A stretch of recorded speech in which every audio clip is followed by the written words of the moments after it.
کے بعد جو حکومت ہو یا پھر ایسی جماعتیں جو پہلے حکومت میں رہی ہیں وہ اسے صرف نظر کرتی رہیں، پیکیجز کا اعلان تو ہو جائے۔ سید عبدالرشید صاحب نے کہا وہ اس کے اوپر تحریک چلا رہے ہیں، ان کے پاس غالباً ایک آدھ سیٹ ہی ہے اور وہ تحریک ہی چلا سکتے ہیں، لیکن جو ٹھوس اقدامات جنہوں نے کرنے ہیں وہ اس کے اوپر چپ سادے کیوں بیٹھے رہے ہیں؟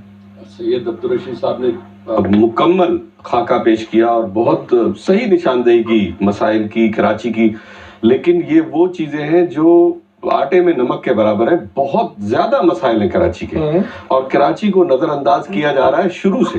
یعنی یہ وہ شہر ہے جس کو روشنیوں کا شہر بھی مرحوم طارق عزیز صاحب کے پروگرام میں سلام پیش کرتے تھے، دیکھتی آنکھوں اور سنتے کانوں کو۔ اس کے بعد بدستور کراچی کسی زمانے میں شاید آپ کو پتہ ہے کیپٹل تھا آپ کے پاکستان کا، اور اس شہر کو شہر قائد کہا جاتا ہے، جو بانی پاکستان کا شہر ہے۔ اس کا یہ حشر ہے کہ وہ لاوارث ہے، اس کا کوئی پوچھنے والا نہیں ہے۔ اور جو صورتحال بے روزگاری کی اس وقت کراچی میں، پورے پاکستان میں اتنی بری حال نہیں ہے۔ جن ریلوے کی پٹریوں کو آپ خالی کراتے ہیں ادھر لوگوں کی آبادیاں بن گئی ہیں، نالوں میں لوگوں کی آبادیاں بنا ہے۔ آخر کیا وجہ ہے کہ اس شہر کو اتنا آپ نے لاوارث کر دیا ہے؟ اس کی وجہ کرپشن ہے۔ اس کی وجہ یہ ہے کہ جو لوگ وہاں بستے ہیں، جو پرانے آباء و اجداد سے جو لوکل ہیں، ان کو کمپلیٹلی نظر انداز کر کے ان کی بات نہیں سنی گئی۔ اگر جس طرح انہوں نے کہا، چاہے وہ بلوچ ہیں، پنجابی ہیں، جو بھی ہیں، پاکستان سب کا ہے، ایسا سوال نہیں ہونا چاہیے، سوال ہی نہیں ہونا چاہیے، یہ سوال ہی نہ ہو۔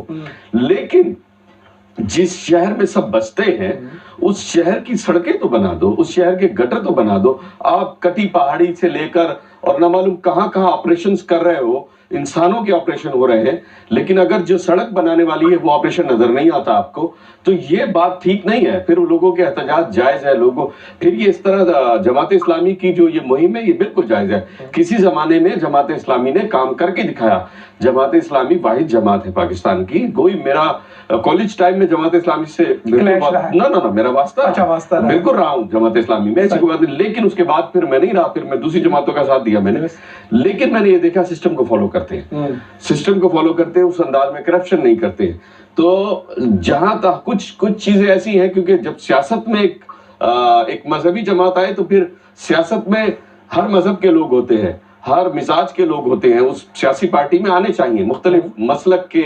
تو یہاں پہ آ کے تھوڑا سا مسئلہ، لیکن کراچی کے حوالے سے ان کے اوپر کراچی کا سب سے بڑا آبادی کا مسئلہ ہے، آرگنائز کرنے کی ضرورت ہے، خاص طور پہ لیاری۔